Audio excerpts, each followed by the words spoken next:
เคขบุญกับบรายากันห่างโทรหาทางเบาเตียงก่อนพี่น้องเลยเนาะเดี๋ยวยังเรื่องยังจังว่ากันเนาะอย่าบนฝ่าไปเวียกไปงานมาจากเบาเตียงกัน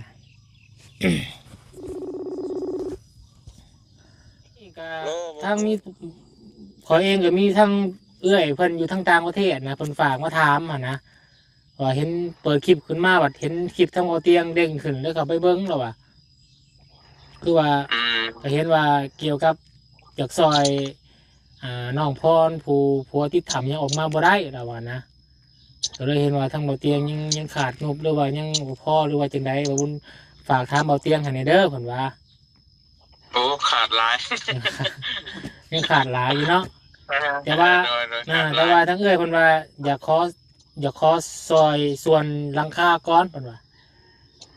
จะคือซอยแผ่นโรซิ่งหรือว่าสังกะสีหั่นนะได้ยินดีซอยยังกันได้เพิ่นตอนนี้ครับบ่ฮู้ว่ามันขนาดเฮือนที่ใหญ่น้อยจังไดตอนนี้ยังบ่ฮู้เนาะแม่นยังท่านได้มากยังท่านได้หยังนะก็สิบ่เฮ็ดใหญ่ดอกประมาณบ่เกิน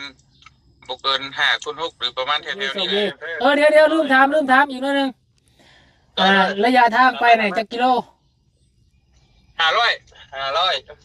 ฮะอยู่ในใจบ่นี่ประมาณซ้ำซูซีก็เวียงนะซูซีก็เวียงโอ้500เลยล่ะขอกิน500แล้ว500ปลายเด้บ่บุญแต่ว่าทางนี่นะไปเวียงอีกจักหน่อยอยู่ได้อ๋อ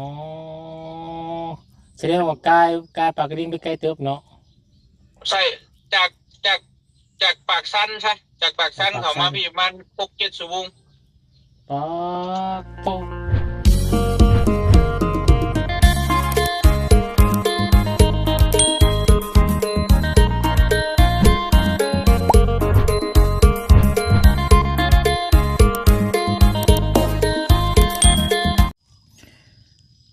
พี่น้องเนาะ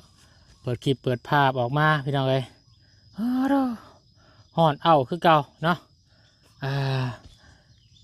อยู่ไฮอยู่หน้าพี่น้องการแต่งตัวกับพี่น้องเนาะเลี้ยงงัวเนาะนั่งอยู่ไฮอยู่หน้าพี่น้องเลี้ยงงัวฝนบ่ตกกล้ากับเหย้าล่ะพี่น้องเนาะ โอเคขบุญกับบรายากันห่างโทรหาทางเบาเตียงก่อนพี่น้องเนาะเดี๋ยวยังเรื่องยังจังว่ากันเนาะอย่าบนฝ่าไปเวียกไปงานมาจากเบาเตียงกัน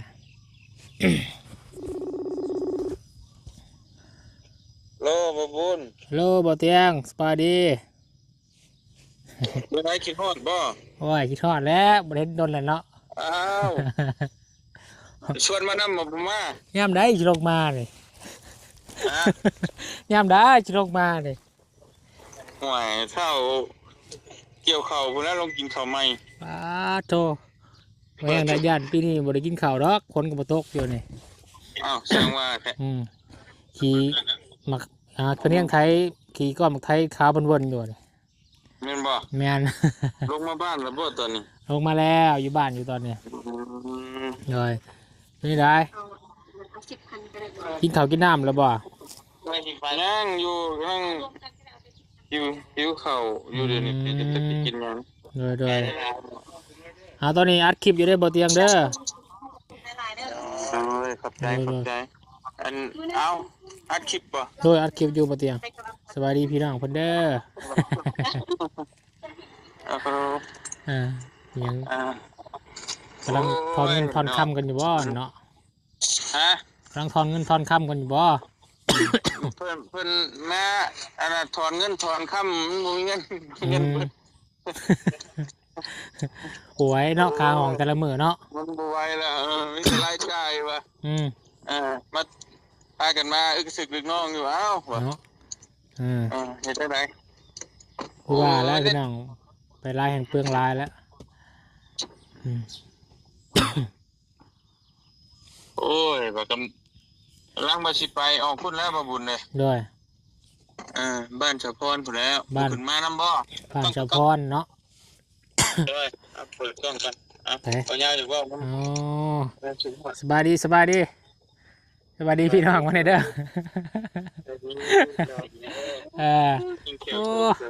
ยิงแขวขึ้นเงี้ยอยู่เนาะสี่สหายสบายดีโอ้รอบนี้พักแล้วรอบนี้มีผู้กองมาคุ้มกันบ่กองนายฮะโอ้กองนายฮะวะ น้ โอ้คักอ่า ำขอบใจ กำลังออกมาจากห้องนอนบ่รู้ว่าจังไดนี่ ป้าคำที่ว่าชั้นก็ได้เฮ้ยเจ้าก็ว่าคักเลย เบิ่งคือตาตูบบอกว่าเบิ่งคือตาตูบตาปูนี่สิล่ะเออเออก ำลังกินข้าวกำลังกินขนมหิวข้าวได้ โอ้ ว่าเพื่อนน้องพี่เฝ้าไปมั่งเพื่อนน้องพรน่ะ ห่วยมั่งแล้วบ่บาดนี่ บ่รอซาแล้วเนาะจวดเนาะสาย มั่ง จวด แล้วก็เมื่อนะ มั่งก็เมื่อว่ะแหละโอ้ยมันสิบ่ได้ขาข้อจะว่าหลังมือมากเงินหมู่แล้วก็เมื่อนี่เนาะ อันน่ะบล็อกเฟซทิมเบิดเลย บ่ กำลังนี่ลงบอก เออมันยากมันซ่าแล้วมากทีมมันก็ไปแล้วเนาะโอ้ยเนาะคอยกับลงมาบ้านได้3-4 มื้อแล้วว่าสิมื้อสิขึ้นเชฟโปนว่ะ ว่า เลยฟังเบิ่งทุกเจ้านี่ว่าจังได๋เด้เราลงมามื้อใดเด้คือจังว่าเบิ่งคลิปก็ว่า มีเวลาบ่โดนว่าอยู่จังมื้อนี่เนาะ เป็นไปยังที่ปนมาพี่ไปยัง สิขึ้นไปไอ้เวียก่อนจังนอนน่ะจังสิวางแผนไปพุ่นว่าคิดว่าในใจหั่นนะ ว้าไปกับเมื่อแล้วเพื่อขึ้นไปเชฟโปนเพื่อวางแผนอีกโอ้มึงกะไปกับเมื่อนะติไปกับเมื่อแล้วก็ กะว่าประมาณจังมื้อน่ะ เนี่ยผมได้ขึ้นได้บ่อยสิ้นเดือน สิ้นเดือนมื้อนี้วันที่22 23โอ้ยคิดหนึ่งอืม เนี่ยฟังเบิ้งมาถามเพื่อนท่านบ่ได้ไปดูไปอีก อืมกะว่าเจ้ามันแล้วมันทั่วผมบ่บ่เตียง โอ้เนี่ยมันได้เนาะ เนาะมันบ่ข้างๆข้างๆใจก็บ่คักคือว่าแล้วเนาะ ฟังเบิ้งธนาคารเนี่ยมันถามมันบ่ไหวบ่มีเงินกำเช่าห้องก็บ่บอกได้2ก้อนเลี้ยงขึ้นกับเมื่อ เนาะ เยี่ยม เออทีแรกอยากโทรถามทั้งบ่เตียงแล้วเรื่องเวียกเรื่องงานเล็กหน่อยแหล้วว่าเป็นจังไดเรื่องเพื่อนน้องพรเพิ่นนี่แหละที่ว่าน้องพรเนาะผู้ที่ว่าที่จะเอาไปถ่ายที่เพื่อนให้เนาะ แม่น อีกผู้หนึงเราอยู่โรงพยาบาลบ่ ผู้หนึงอยู่ดวงพระบางชื่อน้องปิน น้องปิ่นเนาะด้วย แม่นน้องพรนี่เป็นคนแข็งหัวพันไม่ใช่คนอื่นน่ะ อืม แต่มันได้ผัวอยู่นี้ มาผัวอยู่นี่ แม่น เนาะตั้งแต่โดนผัวแล้วกัน ได้ เนาะ ที่ผัวบ่เจ็บหัวแล้วบ่ยาวโป๊ะเนาะนี่เด้ หมดเมียแล้ว นอนเมียว อยู่บุรุนเลยบุ แต่ก่อนเราคุณไปฝากว่ามาเยอะมาเยาว นี่หมายถึงเจ้าของอะไรบ่บุญ ฮะ อะไรก็ บ่เยาวให้คอยเอาเมียไปฝากอยู่บ่ให้คอยเอาเมียไปฝากให้อยู่บ่วะ บ่เมียมาบ่บุญยับเมียขึ้นมาบ่ยัง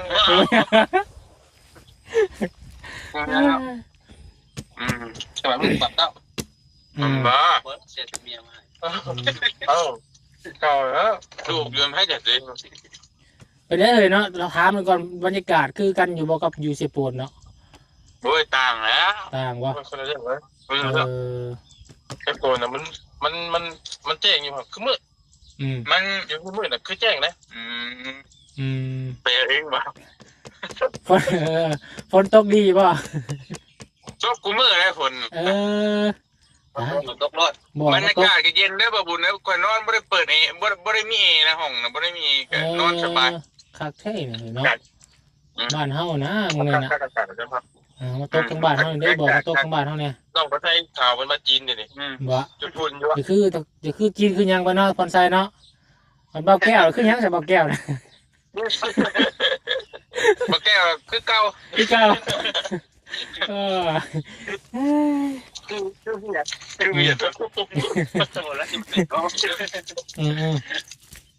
นี่แหละบ่เตียงนี่ถามเรื่องเขาเล่าด้วยบาทนี่เนาะอยากถามว่า กำลังแม่นคือว่าได้ยินข่าวว่าสิเฮ็ดเฮือนให้น้องพรเพิ่นบ่ คล้ายๆว่ามันทำมาเฮ็ดเลยกับบ่แม่นแต่ว่ามันก็ทำมาแปลงกับแปลงใหญ่นะบ่บุญ ด้วย แบบว่าเฮาอันน่ะเฮามั่างออกเบิดกะแต่ยังเหลือแต่เสาแหละเพราะว่าเสาเพื่อนเพิ่นน่ะเป็นเสาดินแล้ว อ๋อโอ้โดยฐาน แต่ยั เสาง เห ดิ ลือน แต่เสาแหละเอาสิซื้อเสามาเพิ่มใช่อีกแหละก็ก่อขึ้นแล้วก็เฮ็ดหลังคาใหม่เฮ็ดแบบรีโนเวทใหม่แหละ เป็ ว่าน ไง เวท ซะ ใหม่เนาะ แต่เอาเป็นดินแบบนี้นะแม่น ทรงเพื่อนนี่ที่ว่าขึ้นในรูปภาพน่ะเนาะแบบนั้นเนาะโมเดิร์นเนาะ ก็ว่าสิเอาแบบนั้นแต่ว่าเดี๋ยวเบิ่งว่าเพิ่นจ้างเพิ่นสิเฮ็ดได้หรือบ่ ได้ อย่างเงี้ย บ่เนาะ ทางเบิ่ง อืม แต่บ่สิเฮ็ดแบบนั้น อืมถ้าเป็นไปได้ก็อยากเฮ็ดให้เพิ่นใหม่แบบเป็นเพื่อนงามหลังใหม่แล้วเนาะถ้าเป็นไปได้ก็เนาะ แม่น คือเฮาเคยเฮ็ดที่ผ่านมาแหล้วเนาะ เป็นของขวัญให้เพิ่นซะว่าซั่นซะ เนาะโอ้ยกับบากกับบอกพี่น้องเบิ่งกับจนน้ำตาไหลนำก็ได้อีตน เมื่อเดี๋ยวน้ำตาเติมเลยน้ำพุ่นน่ะ เนาะให้ตลอดแล้วก็เนาะเบิ่งในคลิปก็โอ้ให้ตลอดเลย มันจะความทุกข์นะจะนั่นแหละ ผัวลาบ่เสือสีส้มน่ะผัวลาบ่ฮูบเสือสีส้มน่ะผัวลาบ่ บ่แม่นเออ เพราะว่าคือน้องปิ่นนั่นคนที่อยู่โรงพยาบาลนะ เออคือนี่ก็ทางมีขอเองก็มีทั้งเอื้อยเพิ่นอยู่ทางต่างประเทศนะเพิ่นฝากมาถามนะว่าเห็นเปิดคลิปขึ้นมาว่าเห็นคลิปทั้งเอาเตียงเด้งขึ้นแล้วก็ไปเบิ่งแล้วว่าคือว่าก็เห็นว่าเกี่ยวกับจากซอยน้องพรผู้ผัวที่ทำยังออกมาบ่ได้แล้วว่านะก็เลยเห็นว่าทั้งเอาเตียงยังขาดงบหรือว่ายังบ่พอหรือว่าจังใดว่าบุญฝากถามเอาเตียงให้ในเด้อเพิ่นว่า โอ้ขาดหลาย ยังขาดหลายอยู่เนาะแต่ว่าทั้งเอ้ยเพิ่นว่าอยากขอซอยส่วนหลังคาก้อนเพิ่นว่าก็คือซอยแผ่นโรซิ่งหรือว่าสังกะสีหั่นนะ ได้ยินดีซอยยังกันได้เปิดตอนนี้ครับ บ่ฮู้ว่ามันขนาดเฮือนที่ใหญ่น้อยจังไดตอนนี้ยังบ่ฮู้เลยเนาะ แม่นยังท่านได้มากยังท่านได้หยังนะก็สิบ่เฮ็ดใหญ่ดอกประมาณบ่เกิน5 คูณ 6หรือประมาณแถวๆนี้แหละ เดี๋ยวธรรมดาของเพื่อนของอยู่สอ ธรง ร ค ม น ดา สองค เพื่อน น นี่ เนาะ นะธรรมดาแม่นเพื่อนประมาณ เดี๋ยวเคยสอนมาบ่ใหญ่บ่น้อยพอดีกระทัดรัดเนาะ แม่นแต่ประมาณนั้นแหละคำว่าเพื่อนใหม่ก็คือชำเฮาเฮ็ดให้ช่วยพ้นผ่านมาแหละ โดยประมาณนั้น อันแล้วก็ประมาณนี้แล้วก็มีแจ้งทางเบาเตียงเติมนะเนาะว่ามีทางเอื้อยใหญ่ใจดีเพิ่นเนาะบุญมีเพิ่นอยู่ทางต่างประเทศพุ่นแหละซอยโดย ดี เห็นทีมงาน ขอบคุณหลาย โอ้อยากเห็นแล้วพักวงเวียกงานทั้งคนก่อนแหละมา สอง3 มื้อรอได้แต่สิมาเด้อโดยพังบางทั้งเอื้อยเพิ่นครับเอื้อยเพิ่นฝากเงินมาก่อนนะเนาะว่ามันสิเท่าไรแน่นะแล้วก็ยังบ่ฮู้กันแต่สิแจ้งทาง FC ไปเติมนะว่าสิขึ้นไปพูดจังได๋ได้หั่นน่ะเนาะแต่สิมันกดจับไปมันก็ยังจังได๋หั่นนะโดยได้แต่ไว้นี่เด้อยันเพราะว่าทั้งนี้ก็เร่งสปีดเต็มที่นะโดยโอเคเดี๋ยวมันเพื่อฮอด4-5 มื้อไปแล้วก็ห่วยจะสิเป็นได้แล้ว แม่นแหละเพราะมันหมู่บาปเนาะนี่ลงไปจ้ะกับเย็นสียิ้มแล้วนี่ติแต่แล้วบ่เตียงประมาณนั้นเด้อบ่เตียงเด้อทุกคนบ่สุขทุกคนบ่ยาวบ่แก้วบ่พรโชคดีเดี๋ยวลืมถามอีกนิดนึงระยะทางไปไหนจักกิโล500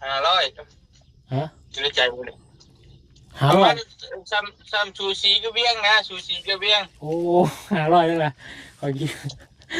500แล้ว500ปลายเด้บ่บุญแต่ว่าทางยากไปเวียงอีกจักหน่อยอยู่ได้อ๋อแสดงว่ากายปากกระดิ่งไปไกลเติบเนาะใช่จากปากสั้นใช่จากปากสั้นเขามาพี่มัน6-7 ชั่วโมงปากโตจังหวัดเดมาดีกว่าโตเดี๋ยวมันประมาณขับรถถ้าขับแบบบ่หยุดเลยนะประมาณ12 ชั่วโมงครับเราเปลี่ยนกันครับ11 ชั่วโมงนี่แหละประมาณนี้ราวๆนี่ตัวใกล้ที่สุดถ้าว่าข่อยสิไปเนี่ยคือว่าใกล้ที่สุดที่ข่อยเคยสิขับรถไปได้เนาะ แม่นแต่เจ้าต้องเตรียมคนมานำอีกได้ทางยากได้ขึ้นภูขึ้น ต้อง เขา เตรียมคนเตรียมยางสกัวแน่เนาะ แม่นแม่น ยางสกัวเขาก็บ่มีจำไปหาซื้อใส่ก่อนซะ อ้าวอย่างสิกลัวกันทั้งใต้พื้นท้องรถนี่ แตกแล้วตอนนั้นใส่แล้ว อ่า ยังบ่ได้ซื้อใส่คืนปันอยู่ อันตรายด้วยเนี่ยน่ะ แม่น อะไร ให้หอยแต่อันนั้นมาแล้วหอยแต่อันนั้นมัน คอยจะช่างมันน่ะ หอยแต่ช่างมันแล้ว โอ้ยเจ้ากี่กี่ไรเนี่ยเออ เออเออ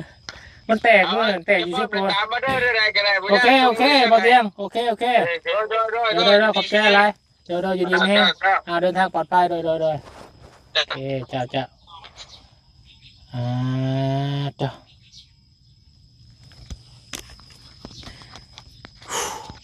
ผมคิดว่าระยะทาง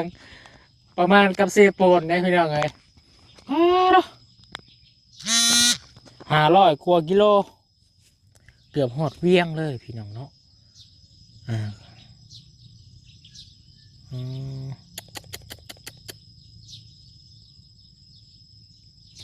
แขวงไซสมบูรณ์เอาพี่น้องเนาะจะได้กราบทักทายสบายดีก่อนพี่น้องสบายดีบนสุขุสุขคนเด้อสบายดีFCผู้ใหญ่ใจบุญบรรทุกทานเนาะยินดีต้อนรับกับสู่ช่อง YouTube บุญสารวัตรเมื่อกี้กะฟ้าวๆเนี่ยน้องยังทันได้ทะนุโตยังทันได้กราบทักทายสบายดีพี่น้องต้นคลิปก็คือในหลายพี่น้องคือจะเข้าใจแล้วเนาะถ้าว่าได้ฟังน้องกันเนาะคลิปนี้ถ้าบุญกะได้มีทั้งเอื้อยบุญมีเนาะคนเป็นคนลาวเฮานี่แหละเนาะมันก็อยู่ทางต่างประเทศเนาะอยู่ทางสหรัฐอเมริกาพอละพี่น้อยเนาะมันก็มีน้ำจิตน้ำใจเนาะอยากซอยครอบครัวน้องพรเนาะที่เพิ่นผัวติดถ้ำในตอนนี้เนาะที่กำลังรอคอยเนาะตั้งหน้าตั้งตารอคอยเนาะให้ปากถ้ำเปิดเพราะว่าอยากให้โคตรเชิญว่าจะไหนพี่น้อยเนาะ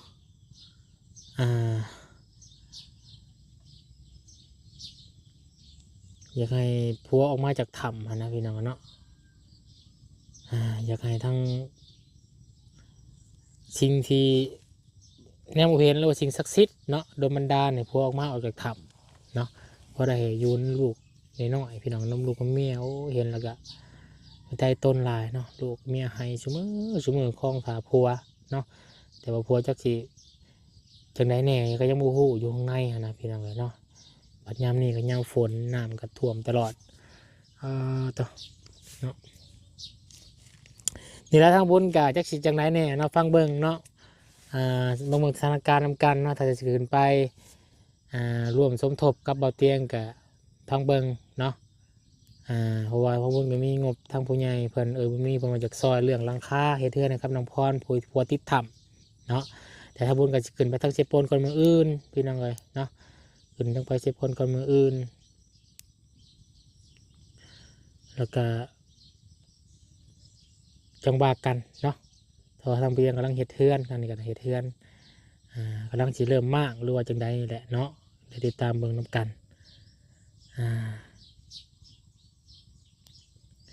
ผมจะขึ้นไปเคลียร์เวียกเคลียร์งานอยู่เชฟโปนก่อนเนาะจากได้จังหวะกันเนาะขึ้นไปเคลียร์เวียกอยู่เชฟโปนก่อน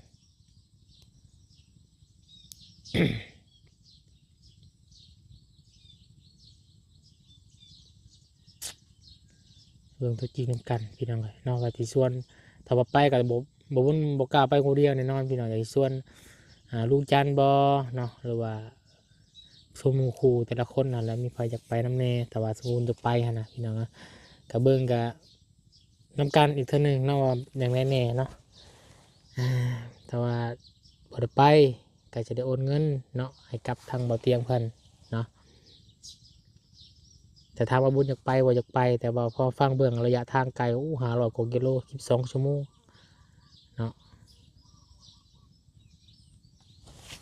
อยากไปอยู่เนาะบรรยากาศที่ว่าเขายังไม่เคยไปนะพี่น้องเนาะดูถ้ำว่าต้องแถวเราสูงเนาะประมาณนั้นแหละพี่น้องเลยเนาะกับคลิปนี้กับบุญมีอย่างไรเนาะกับมีทางเอื้อย บุญมีเด้อเนาะจังได้ก็ขอบุญขอบคุณขอบคุณขอบใจเนาะทางเอื้อยบุญมีอยู่ทางต่างประเทศเนาะที่ให้ทางมาบุญเป็นสะพานบุญให้เนาะอยากซอยสังกะสีหรือว่าแผ่นอารุซิ่งเนาะให้กับเพื่อนน้องพรเพิ่นเนาะอยู่ทางแขวงไซสมบูรณ์เนาะที่ถูกผัวติดอยู่ในถ้ำยังออกมาบ่ได้ในตอนนี้พี่น้องเลยเนาะยังคนควรแล้วก็สอกหาวิธีอยู่แล้วก็โดนนานพอสมควรจะจิตเป็นจังได๋แหละพี่น้องเลยเนาะจังได๋ก็ขอให้เพิ่นตลอดปลอดภัยออกมาขอมาครัวกันแล้วกันเนาะก็ขอให้ทางบุญมีเด้อเนาะจงอยู่ดีไม่แห้งเนาะที่ซอยทางคนลำบากคนทุกข์คนยากขอให้ร่ำให้รวยขอให้สุขภาพร่างกายที่แข็งแรงเดินทางไปไสมาไสก็ขอให้บุญมีตลอดปลอดภัยหอดจอดถึงเบิดในครอบในครัวมีแต่สิ่งดีๆเข้ามาในชีวิตเด้อบุญมีเด้อมีแต่สิ่งดีๆเข้ามาในชีวิตเบิดทุกคนในครอบครัวกันแล้วกันเนาะเอาแล้วก็ขอบุญขอบคุณขอบคุณกับใจทางพ่อแม่พี่น้องFCเบิดทุกคนที่ให้เกียรติติดตามและรับชมเป็นกำลังใจกับบุญสารวัตรและก็ทีมงานของเบิดทุกคนกันแล้วกันเด้อเนาะขอให้ลำรวยๆขอให้ถูกหวยเลยเบอร์กันแล้วกันเนาะสำหรับเกมนี้ทางบนไปแล้วสบายดีพี่น้องเลยเนาะไปบ๊ายบายภาพบรรยากาศพี่น้องเลยเนาะ